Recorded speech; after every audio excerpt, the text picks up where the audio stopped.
Eh bien, salut tout le monde, c'est Nuit et aujourd'hui on se retrouve pour une nouvelle vidéo où on va parler d'Aladin. Et oui, voilà, pas Aladin qui est avec Jasmine, mais plutôt Aladin qui est avec Hoffman.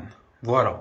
Parce que Aladin, Laelad, ou aussi appelé Ali-Lad, voilà, moi j'aime bien quand il y a Ali dans les drogues, c'est une version du LSD, ça veut dire un dérivé lysergique, qui ressemble beaucoup au LSD, mais me semble plus adapté pour quelqu'un qui rechercherait un effet récréatif ou quelqu'un qui serait débutant ou peut-être dans certaines combinaisons. Alors, on va voir pourquoi la LAD est une version du LSD qui peut être plus douce. Alors, ce qu'on appelle doux, c'est le fait que déjà la LAD, il dure moins longtemps que l'LSD. Je pense qu'on peut dire qu'il dure, on va dire, 30% moins longtemps. Ça veut dire, sur Psychonaut Wiki, c'est écrit qu'il dure entre 7 et 10 heures, alors que le LSD, c'est entre 8 et 12 heures. Et si on regarde Tikal, écrit par Alexander Shulgin, voilà l'inventeur de la grande majorité des substances psychédéliques qui existent dans le monde, il écrit même qu'il dure entre 6 et 8 heures. Du coup, moi, pour l'avoir testé personnellement, je peux pas vous dire exactement la durée parce que ça dépend aussi du dosage, mais on se rend compte que c'est quand même bien moins long que l'LSD. Ça veut dire que ça prend à peu près autant de temps pour sentir les premiers effets. L'onset, il est à peu près pareil. Et la montée, elle dure moins longtemps. À la place d'être une montée d'LSD qui peut durer, on va dire, de 1 à 2 heures avec, je sais pas, l'LSD, on va dire, on commence à bien le ressentir à partir d'1 heure, on sent déjà que c'est bien là, même si on a des effets au bout de 30 minutes. Mais on va dire qu'on atteint le pic à 3 heures. Voilà. En tout cas, le pic plasmique, etc. dans le sang, c'est 3 heures et ça peut être plus longtemps en fonction de ce qu'on a mangé et peut-être d'ingestion d'autres substances qui vont jouer sur les récepteurs et les enzymes qui travaillent dessus. Mais la LAD, on va dire qu'on atteint le pic en général en moins de 2 heures. En moins de 2 heures, on a déjà atteint le pic. En plus, c'est une substance qui est moins potente. C'est-à-dire que le dosage nécessaire pour avoir une expérience similaire au LSD, c'est en moyenne 50% en plus. Ça veut dire que 150 microgrammes d'ALAD équivalerait à 150 microgrammes d'acide lysergique de LSD 25 classique. Après, on voit que plus on monte les doses, plus la puissance elle commence à se rapprocher du LSD, c'est-à-dire autant 150 microgrammes d'ALAD équivaut à 100 microgrammes d'LSD, un PLSD ou autre dérivé très proche de l'LSD, autant 350 microgrammes d'ALAD, qui est une dose bien costaud, c'est l'équivalent de 300 microgrammes d'LSD. Du coup, les dosages commencent à se rapprocher, qu'on force les doses, et il faut faire attention par rapport à ça parce que ça peut feinter, voilà. Surtout qu'en général, l'ALAD, on va dire, c'est une molécule qui est vendue en général par les RC Shop dans le ClearNet. Bon, c'est vendu dans le ClearNet alors qu'en termes de légalité, ça commence à être illégal dans pas mal de pays. Je pense qu'en France, la LAD est illégale depuis un traité qui a été rajouté au traité des substances. Du coup, depuis 2021, la LAD est illégale. Mais étonnamment, les substances qui sont des prodrogues de la LAD comme l'INP-ALAD et le 1CP-ALAD, et je pense que doit y en avoir d'autres, ils sont pas encore sur la liste des substances illégales. Du coup, c'est un gris juridique, etc. où c'est pas extrêmement clair. Voilà. Et l'INP-ALAD ou l'INCP-ALAD est à l'ALAD ce que l'INP-LSD et l'INCP-LSD est au LSD, voilà. Du coup, un PLSD pour moi c'est quasiment comme le LSD. Juste, la théorie c'est que c'est une prodrogue, c'est-à-dire que votre estomac le transformera en LSD. Du coup, ça aurait exactement les mêmes effets, la même durée, la même puissance. Juste, ça prendrait plus de temps à monter. Et voilà, moi je vous avoue que les premières fois que j'ai découvert des lysergiques, c'était avec le 1 PLSD Et du coup, quand j'ai eu affaire à du vrai LSD, les effets étaient très similaires. Je pourrais pas honnêtement dire la différence. Voilà, vous allez voir en ligne, il y a beaucoup de gens qui vont par exemple dire oui, ce lysergique est différent de ce lysergique, etc. Mais le problème, c'est qu'on peut pas se baser sur un nombre limité d'expériences, vu que juste d'une expérience à l'autre, avec le même timbre, c'est-à-dire avec la même série de timbres, la même dose, le même truc, vous pouvez avoir des expériences complètement différentes parce qu'il y a plein de facteurs qui rentrent en compte, comme le set and setting qui est la préparation du trip, etc.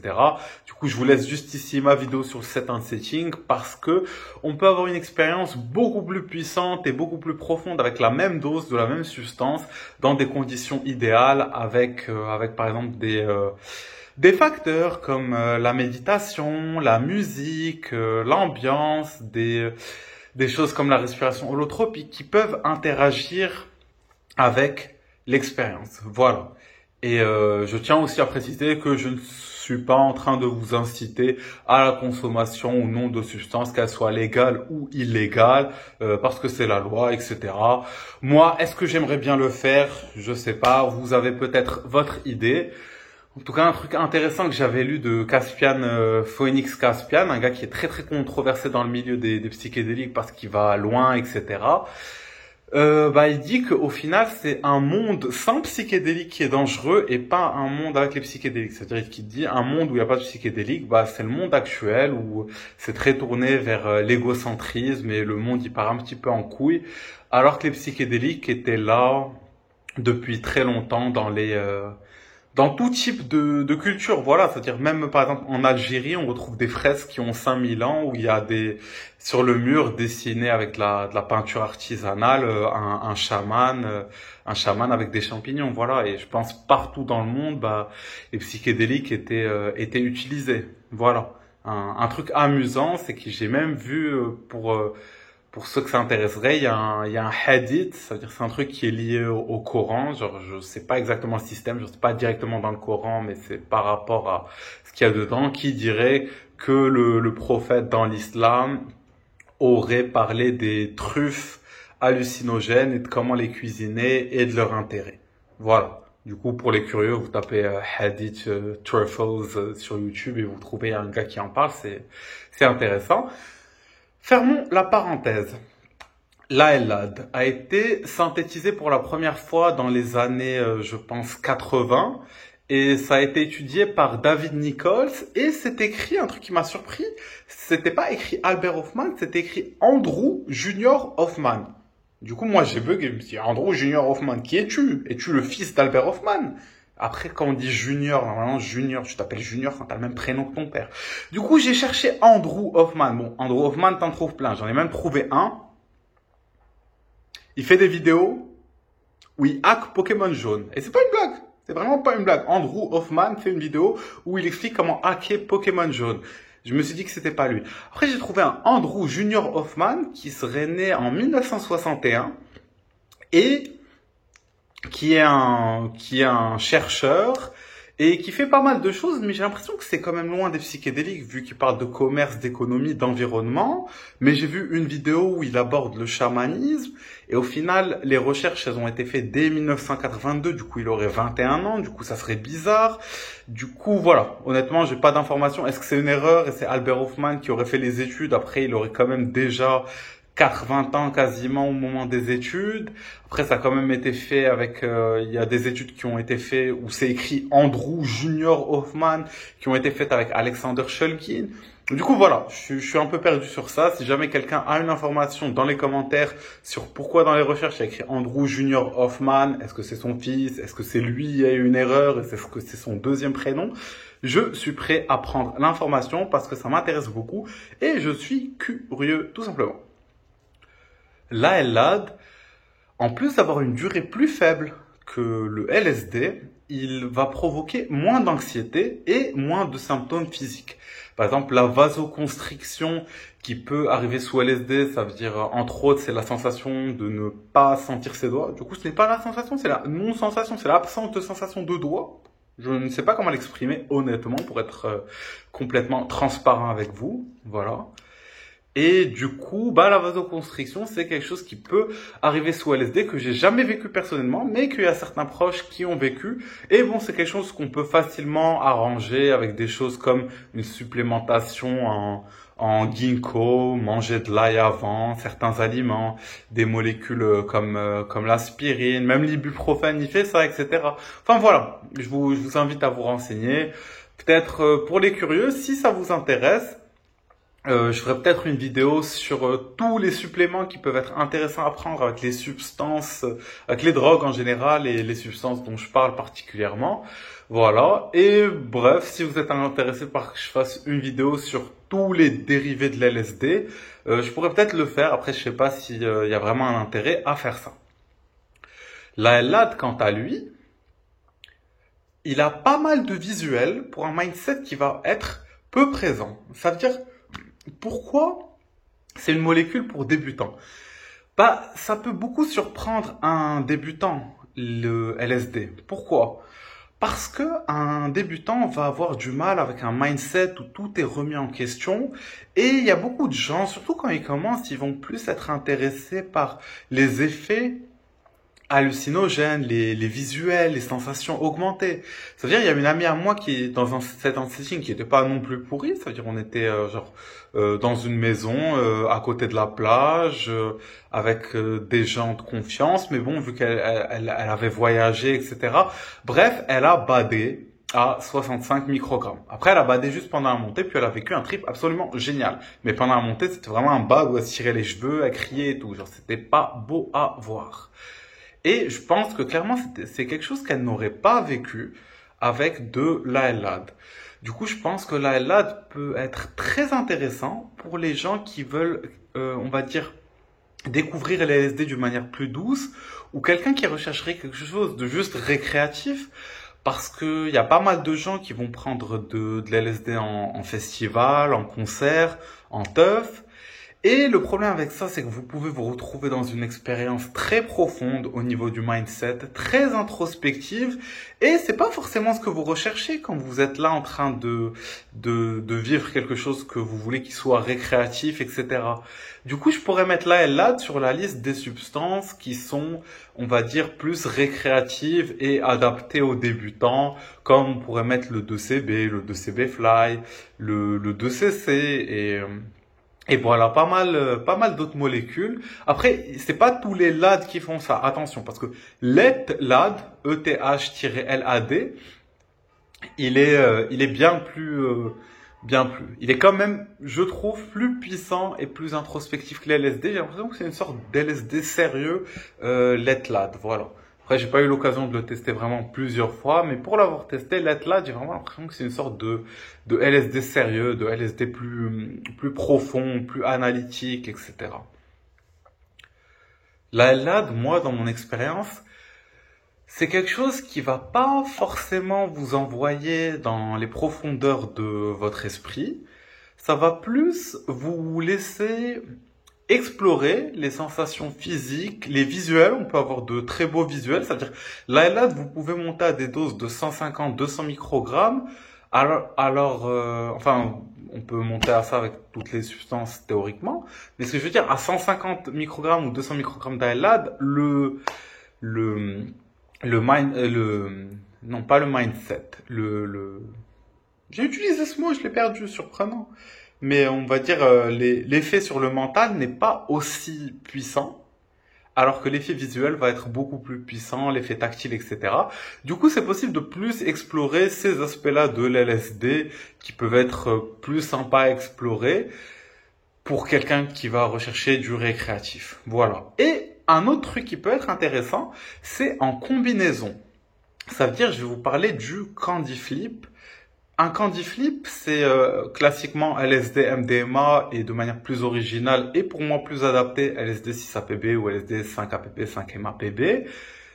Le problème, c'est qu'on a une molécule, la MDMA, qui dure 3-4 heures, et on a l'LSD qui est là, qui fait 10-12 heures. C'est dur de caler le truc au bon endroit, et souvent, on se prend un petit peu la descente, alors que le LSD est encore présent, c'est pas très agréable.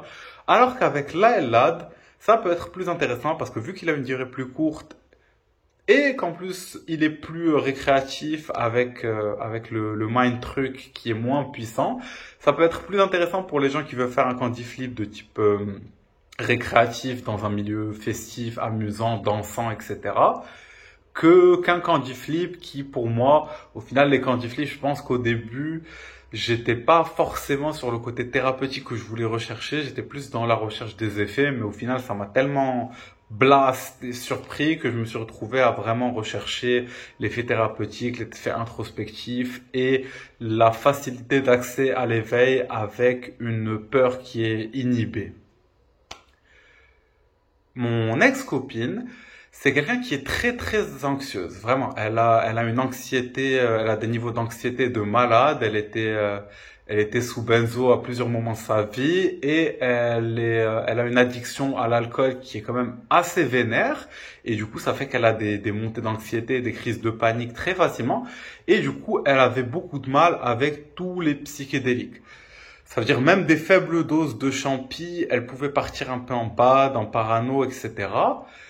Et la seule fois où elle a pris une dose conséquente avec moi, c'était un candy flip dans lequel elle a pris 150 microgrammes d'Aelad séparés en deux fois, 75, puis une heure après, je pense, 75 microgrammes d'Aelad, suivi, je pense, 30 minutes après la dernière dose d'LSD, d'une dose de 6 APB. Je pense ça devait être aux alentours de 100 microgrammes succinate, qui est une dose plutôt moyenne. Et ce qui s'est passé, c'est qu'elle a eu une expérience qui n'était pas fortement anxiogène. C'est-à-dire, je suis convaincu que je lui aurais donné l'équivalent à un LSD qui est genre 100 microgrammes d'LSD. Je pense qu'elle aurait vraiment commencé à toucher le bas et la panique à certains moments. Alors que là, la transition, elle s'est faite assez doucement. Déjà, ça aurait été un candy flip avec les LSD, bah, j'aurais pas pu timer le 6-APB aussitôt. Parce qu'après, t'as le risque d'avoir le 6-APB qui descend alors que le LSD est là, et ça peut être assez badant.